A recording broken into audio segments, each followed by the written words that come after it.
राजीव। तो 2002 में बिल्किस बानो ने अपने ऊपर हुए अमानवीय अत्याचार के खिलाफ इंसाफ की लड़ाई शुरू की थी, आपको याद होगा दोस्तों। लेकिन अब 20 साल बाद 2022 में बिल्किस बानो को फिर पूछना पड़ रहा है कि किसी भी महिला के लिए न्याय इस तरह खत्म कैसे हो सकता है। जी हां, मैं बात कर रहा हूं उन्हीं बिल्किस बानो की जिनकी गोधरा कांड के बाद सामूहिक रूप से इज्जत लूटी गई और इसके बाद इसके साथ ही उनके परिवार के 7 लोगों की हत्या भी कर दी गई थी, जिनमें उनकी 3 साल की मासूम बच्ची भी शामिल थी। इस गंभीर अपराध के समय बिल्किस बानो गर्भवती थी और अपनी अजन्मी संतान को भी उन्होंने उस वक्त खो दिया था। इतनी हैवानियत के बावजूद भारत के न्याय तंत्र पर बिल्किस बानो का भरोसा बना रहा। बिल्किस बानो ने अपने पति के साथ मिलकर बड़ी मुश्किल से कानूनी लड़ाई लड़ी, जो काफ़ी लंबी चली और उनके 11 दोषियों को उम्र कैद की सज़ा हुई। 2008 जनवरी में महाराष्ट्र में सीबीआई कोर्ट के ज़रिए और बाद में उस सज़ा पर महाराष्ट्र यानी मुंबई हाई कोर्ट ने मुहर लगाई थी। इस बीच बिल्किस बानो को जान से मारने की धमकियां भी मिली, लेकिन बिल्किस ने हिम्मत नहीं हारी। मगर अब गुजरात सरकार ने 15 अगस्त को बिल्किस के गुनाहगार 11 लोगों को माफी देकर रिहा कर दिया। यह रिहाई शायद काफी नहीं थी, इसीलिए औरत की इज्जत लूटने वाले और हत्या करने वाले लोगों का तिलक लगाकर और मिठाई खिलाकर स्वागत किया गया।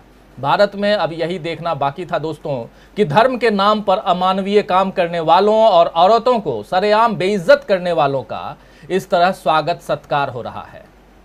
बल्कि ये सब देखकर अब ये सवाल मन में उठता है कि आखिर हम किस बात को धर्म मानते हैं और हम कैसे धार्मिक लोग हैं जो किसी महिला को अपमानित करने वालों को सिर माथे पर बिठाते हैं, मासूम लोगों के हत्यारों को फूल मालाएं पहनाते हैं। दुनिया का कोई धर्म इस तरह की सीख नहीं देता है, फिर भी क्या हम धर्म की रक्षा कर रहे हैं या उसे बर्बाद कर रहे हैं? खैर, बिल्किस बानो अपने दोषियों को आजाद देखकर स्तब्ध हैं, आश्चर्यचकित हैं। अपनी पीड़ा उन्होंने जाहिर करते हुए कहा है कि जब मैंने सुना कि 11 अपराधी जिन्होंने मेरे परिवार और मेरे जीवन को तबाह कर दिया और मेरी 3 साल की बेटी को मुझसे छीन लिया, वे आज मुक्त हो गए हैं, मैं मुक्त हो गए तो मैं पूरी तरह से निःशब्द हो गई।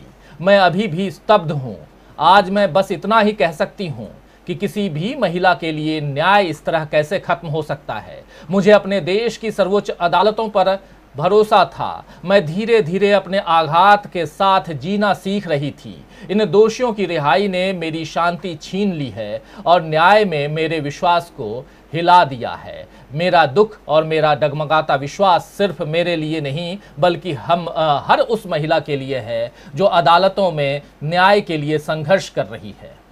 तो बिल्किस बानो के साथ साथ देश का बड़ा तबका भी गुजरात सरकार के इस फैसले से हैरान है। राहुल गांधी ने ट्वीट किया है और कहा है राहुल गांधी ने कि 5 महीने की गर्भवती महिला से बलात्कार और उनकी 3 साल की बच्ची की हत्या करने वालों को आज़ादी के अमृत महोत्सव के दौरान रिहा किया गया। नारी शक्ति की झूठी बातें करने वाले देश की महिलाओं को क्या संदेश दे रहे हैं प्रधानमंत्री जी? पूरा देश आपकी कथनी और करनी में अंतर देख रहा है। ये राहुल गांधी ने ट्वीट किया था 15 अगस्त को, जब ये घटना घटी है उसके बाद। और कांग्रेस के वरिष्ठ नेता और पूर्व वित्त मंत्री, गृह मंत्री रह चुके पी चिदम्बरम ने दावा किया है कि जिस समीक्षा समिति ने 11 दोषियों की रिहाई का फैसला सर्वसम्मति से लिया, उसमें 2 बीजेपी विधायक भी शामिल थे। इसके अलावा इस पैनल में जो समीक्षा कर रही थी इन 11 दोषियों को सजा मुक्त किया जाए कि नहीं, उनको रिहा किया जाए कि नहीं, तो उसमें इस पैनल में एक सदस्य गोधरा ट्रेन कांड में सरकारी पक्ष का गवाह था, मुख्य गवाह भी है। पूर्व केंद्रीय मंत्री ने लिखा है, यानी कि पी चिदम्बरम ने लिखा है ट्वीट करते हुए कि दोषियों की रिहाई पर मुहर लगाने वाली विशेषज्ञ समिति की निष्पक्षता पर सवाल करते हुए उन्होंने बताया है कि इसमें बीजेपी विधायक CK रावल और सुमन चौहान भी शामिल थे, बीजेपी विधायक। इसके अलावा गोधरा कांड के सरकारी गवाह मुरली मूलचंदानी भी इस समिति का हिस्सा थे। वहीं टीएमसी सांसद महुआ मोइत्रा ने भी आज ट्वीट किया है और ट्वीट करते हुए उन्होंने लिखा है, महुआ मोइत्रा ने, कि देश तय कर ले कि बिल्किस बानो महिला हैं या मुस्लिम हैं। ये कह रही हैं महुआ मोइत्रा, जो सांसद हैं टीएमसी से। तो उनका सवाल यानी महुआ मोइत्रा का सवाल साफ तौर पर बता रहा है कि रेप और हत्या के दोषियों की रिहाई सिर्फ इस वजह से हुई है कि वे मुस्लिम विरोधी और कट्टर हिंदुत्व के समर्थक हैं। अब सवाल यह है कि क्या ये सब चुनाव को ध्यान में रखकर किया गया है, और क्या भाजपा ये सोचती है कि इस तरह के फैसलों से उसके वोट बैंक को मजबूती मिलेगी? आखिर नारी शक्ति के इस अपमान पर क्यों चुप हैं पीएम मोदी? आइए इसी पर चर्चा करेंगे दोस्तों, और इस चर्चा में हमारे साथ 5 वरिष्ठ साथियों का पैनल मौजूद है। ये सबसे आपका परिचय करवाऊं। हमारे साथ इस वक्त वरिष्ठ पत्रकार डॉक्टर प्रकाश हिंदुस्तानी जी जुड़े हुए हैं। प्रकाश जी, आपका स्वागत करता हूं। वरिष्ठ पत्रकार जेपी सिंह साहब जुड़े हुए हैं, कानूनी पक्ष को भी बहुत नज़दीक से देखते हैं, तो जेपी सिंह साहब आपका स्वागत है। हमारे साथ वरिष्ठ पत्रकार प्रेम कुमार जी जुड़े हुए हैं। प्रेम कुमार जी, आपका स्वागत करता हूं। और हमारे 2 साथी डॉक्टर दीपक पाचपोर जी, हमारे पॉलिटिकल एडिटर, और हमारे साथी ऑनलाइन एडिटर अमलेंदु उपाध्याय जी भी जुड़े हुए हैं। आप पांचों का स्वागत करता हूं, इस कार्यक्रम में इस्तकबाल करता हूं। इस्तकबाल और स्वागत आप तमाम दोस्त साथी शुभचिंतक आप सबका भी। बहुत गंभीर मसला बिल्किस बानो के दोषियों की रिहाई, और इस पर क्यों गुजरात सरकार जो है वो सवालों के घेरे में है, इसी पर हम चर्चा अगले घंटे भर करने जा रहे हैं। आप सब भी डिमांड कर रहे थे, आप सब भी कई बार लिख रहे थे कि बिल्किस बानो पर आप लोगों ने कुछ नहीं कहा, आपने चर्चा नहीं की। हालांकि खबरें और बाकी तमाम वीडियोज़ ये सब तो हम लगातार कर रहे हैं, लेकिन इस पर चर्चा हमारे तमाम वरिष्ठ पैनलिस्टों के साथ में हम नहीं कर पाए थे। आज आपके सामने पेश कर रहे हैं, और बहुत गंभीर मसला, आखिर महिलाओं की इज्जत लूटी जाए और उसके बाद दोषी जो हैं वो रिहा होते हैं और उनका स्वागत तिलक लगाकर मिठाइयाँ खिलाकर हो, तो किस देश में जी रहे हैं हम? ये सवाल तो उठेगा ही। लेकिन चर्चा को आगे बढ़ाएं उससे पहले कांग्रेस की तरफ से प्रेस कॉन्फ्रेंस की गई थी उसी दिन जिस दिन रिहाई हुई है, और कांग्रेस ने क्या कुछ कहा है कांग्रेस के प्रवक्ता ने, ये ज़रा सुन लेते हैं इस पूरे मसले पर, और फिर आगे बढ़ते हैं और सीधे हमारे 5 पैनलिस्टों के पास एक एक कराएंगे हम, और उनके विचार भी सुनेंगे। आप भी अपने विचार लिख सकते हैं कमेंट बॉक्स में इस गंभीर मसले पर। आपके क्या विचार हैं आप भी लिखिए, ज़रूर लिखिए। लेकिन पहले सुनते हैं क्या कुछ कह रही है कांग्रेस। बलात्कार के, सामूहिक बलात्कार के, हत्या के 11 अभियुक्तों की रिहाई जो गुजरात सरकार ने की, 15 अगस्त के दिन की, अमृत महोत्सव के दौरान की, सरकार द्वारा लिए गए इस अप्रत्याशित निर्णय पर कुछ नए तथ्य आपके सामने में लाया हूं, और उन तथ्यों के आधार पर कुछ नए सवाल भी खड़े होते हैं। गुजरात सरकार का एक दावा है